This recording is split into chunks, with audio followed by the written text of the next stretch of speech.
এখন যুদ্ধের পরিবেশ তৈরি হয়েছে, এভরিথিং উইল বি শর্টেজ। পেট্রোলেরও দাম বাড়বে, ডিজেলেরও দাম বাড়বে। সেটা কি ইন্ডিয়া বাড়াচ্ছে? আচ্ছা সত্যি করে বলুন তো, অন্য সব দেশে তো ডিজেল পেট্রোলের দাম কম, তো আমাদের পশ্চিমবঙ্গে বেশি কেন? পশ্চিমবঙ্গে কেন ট্যাক্স কম করছে না? কেন করছে না? আমরা বাংলা ভাগের চক্রান্ত আমরা কেন করতে যাব? আপনি করছেন। এইসব র্যাডিক্যালিজম, এইসব র্যাডিক্যাল লোকদের নিয়ে সেখানে ভোট করিয়ে এটা কথা বলে রাখি, যতই চেষ্টা করুন পশ্চিম বাংলাদেশ হবে না, এটা কোনো মতেই হবে না। গায়ের এক এসব all stage dramas, nothing else. আপনি এসআইআর কি করবেন? এসআইআরটাকে রোকার চেষ্টা করছেন কেন? কাদের জন্য লড়ছেন? অভারতীয়দের জন্য। এসআইআর কাদের জন্য রোকা হচ্ছে? অভারতীয়দের জন্য। তা আপনি তাদের জন্য লড়ছেন কেন?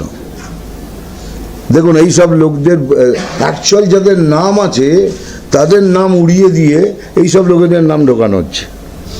সেই জন্যই তো এসআইআর বারবার করে বলা হচ্ছে আর একবার যাঁচ করুন। এই জন্যই তো হচ্ছে। Why is the delay for? ভোটের আগে পাইকপাড়ায় বোমা বিস্ফোরণ, কোথাও কি সন্ত্রাসের বাতাবরণ বা ভয়ের বাতাবরণ সৃষ্টি করার চেষ্টা কে করছে বলুন? বিজেপি কোথাও দেখেছেন যে আমরা নিজে গিয়ে গায়ে পড়ে ঝগড়া করেছি? কোথাও বলুন তো। এর আগের ইলেকশনে দেখুন, এখানেও দেখুন, সব কিছু এরা করবে, করে বলবে এই বিজেপি আসছে, এইবার কিন্তু সন্ত্রাস সৃষ্টি হবে, খবরদার সব বাড়িতে বাড়িতে বোমা রেখে দাও। এই মানে এইসব জিনিসের কথাবার্তা, এগুলো সন্ত্রাসী তো আর কি। সব এভরিথিং, সব জায়গাতে দেখুন কোথাও না কোথাও সেই ভয়ের কারণগুলো আবার ফুটে আসছে। দাদা, বকেয়া যে 25% দিয়ে দেওয়ার কথা হয়েছিল, সুপ্রিম কোর্ট নির্দেশ দিয়েছিল, রাজ্য সরকার বলছে 25% দিয়ে দিতে পারবো না, এবং টাইমটাও তারা আরো বাড়াতে চেয়েছে, 31শে ডিসেম্বর পর্যন্ত রাজ্য সরকার সময় চেয়েছে বকেয়া দিয়ে দেওয়ার জন্য। কিভাবে দেখছেন? আমি কিভাবে দেখছি এটা, কেন পয়সা এত কম হয়ে গেল? আর এদিকে সব জায়গায় পয়সা ছড়িয়ে বেড়াচ্ছেন, পাড়াতে ছড়াচ্ছেন, সমাধান করছেন। কি সমাধান হচ্ছে আমাদের পাড়া আমাদের সমাধানে? পুরো পাড়ার ক্লাবগুলোকে টাকা দিচ্ছেন, 400 কোটি টাকা দিয়েছেন। এর জন্য আর পয়সা আছে, এদের জন্য নেই। ঠিক আছে, এটা শুনে রাখুন, এটা বিজেপির প্রমিস হইল। বিজেপি যদি সরকারে আসে, বহুমত নিয়ে আসে, 45 দিনের মধ্যে আমরা 7th পে কমিশন চালু করব, তার ব্যবস্থা করব, এবং এইটা বাড়িয়ে দেওয়ার চেষ্টা করব, যার ফলে আপনার স্যালারি আর আমাদের রাজ্যের স্যালারি অলমোস্ট সেম হয়ে যাবে, ন্যাশনাল এর মতো হয়ে যাবে। একজন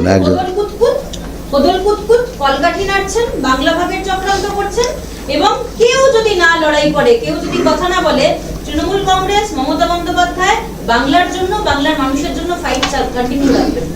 উনি তো করবেন, আমরা করব না? আমরা বাংলা না ভাগ করার জন্য লড়ব, পশ্চিম বাংলাদেশ না করার জন্য বিজেপি লড়বে। উনি একাকী লড়বেন, আমরাও তো লড়ব। উনি তো বলছেন খেলা হবে, আমিও বলছি তো খেলা হবে। এবার দুদলে খেলবে, দুদলে খেলুন, আর পেনাল্টিতে বল বসিয়ে আমরা গোল করে দেবো। মুখ্যমন্ত্রী বলছেন আজ থেকেই যুবসাথীর অ্যাকাউন্টে টাকা ঢুকে গেল, 1 কোটি মানুষ আবেদন করেছেন, মানে গোটা রাজ্যটা কি ভাতার উপরে চলবে? এর সঙ্গে একটা অ্যালার্ট করে দিই দাদা, সেটা হলো যে প্রথমে উনি ঘোষণা করেছিলেন যে এটা আগস্টে হবে, তারপরে সেটা বললেন যে এপ্রিলে হবে, এবার আজ থেকেই হয়ে গেল। তার মানে এটা কেমন? মানে যেটা তার মানে কি ABCDEF তারপরে Z মধ্যিখানে সব উড়ে যাবে। ভাতার বিষয়টা কি বলবেন? ভাতার বিষয়টা বলছি, এটাই তো আমি বলে দিচ্ছেন কি আমাদের রাজ্যে কত বেকার রয়েছে। 50 টাকার জন্য আমাদের বাড়ির ছেলেরা গিয়ে, কে যেন বলে যে গুটকা খায়, আমাদের ছেলেরা গুটকা খায় না। ফালতু বললে হবে না, বাঙালি ছেলেরা গুটকা খায় না। I have not seen anybody. আর যদি দেখেও থাকি একটা দুটো হবে, কোনো আমরা মাছ ভাত শাক ফাক পেলে ওই 50 টাকায়। কিন্তু 50 টাকা দিয়ে কি হবে? সব জায়গাতে ভিক্ষে দিচ্ছেন। বাঙালির মর্যাদা একদম ওখান থেকে এখানে ফেলে দিয়েছেন।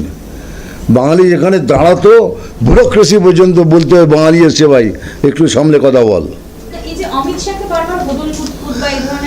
দেখুন এইসব ধরনের কথাবার্তা তো ওনারা সবসময়ই বলেন, এটা ওদের কালচার। সব পার্টির একটা কালচার থাকে, ওই পার্টির কালচার ওটা। বাপ তুলে কথা বলে, মা তুলে কথা বলে, এটা কি নতুন? হদল কুতকুত।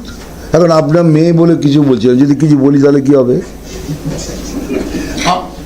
না, আমি রিয়াল কি পাচ্ছি না, আমি বলছি যদি এখন উনি মহিলা বলে আমরা কিছু বলছি না, হদল কুতকুতের বদলে তার আমরা কিছু বলতে পারি। আর বলবো না। আপনি পরিবর্তন যাত্রায় কয়েকদিন বাংলার বিভিন্ন জায়গায় পরিবর্তন যাত্রায় আপনিও ছিলেন, সার্বিকভাবে রাজ্যের যে পরিবেশ দেখছেন তা দেখে আপনার কি অভিমত?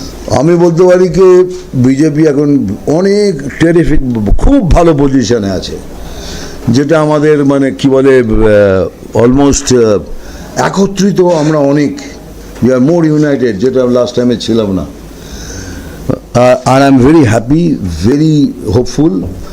এই জন্যই বলছি, কেননা যা দেখছি তাতে আশা তো আগের থেকে অনেক বেশি।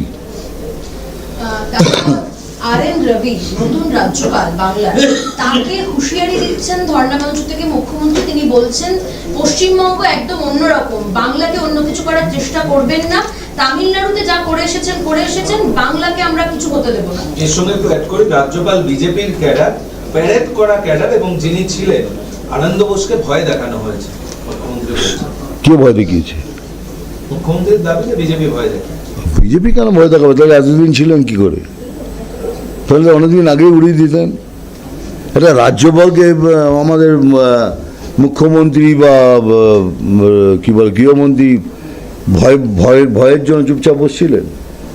এখন ভয় দেখানোর সময় এলো। There is a time for everything. আর টি.এন. রবি যে এসছেন, উনি খুবই, আর.এন. রবি যে এসছেন, উনি খুবই শিক্ষিত লোক, পড়াশোনা করা লোক, এক্সপিরিয়েন্স লোক। এইসব কথা বলে ওনার কিছু যায় আসবে না, না আমাদের কিছু যায় আসবে।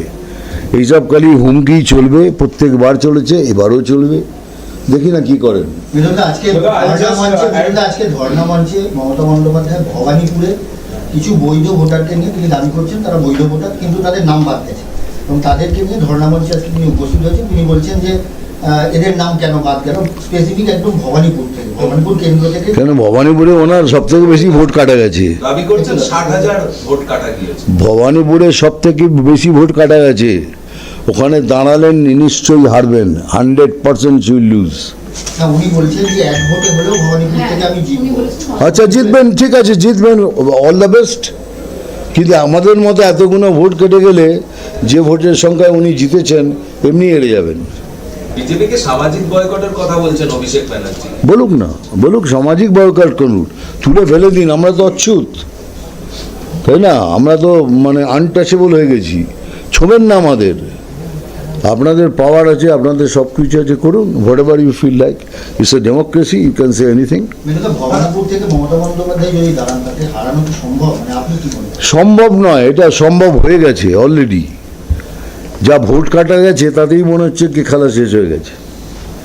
তবে উনি বলছেন জিতবেন, অল দ্য বেস্ট। আরো ভালো ভালো খবর দেখতে সাবস্ক্রাইব করুন বাংলা হান্টের ইউটিউব চ্যানেল। বাংলা হান্টের আরো খবর দেখতে নজর রাখুন। বাংলা খবর মানেই বাংলা হান্ট।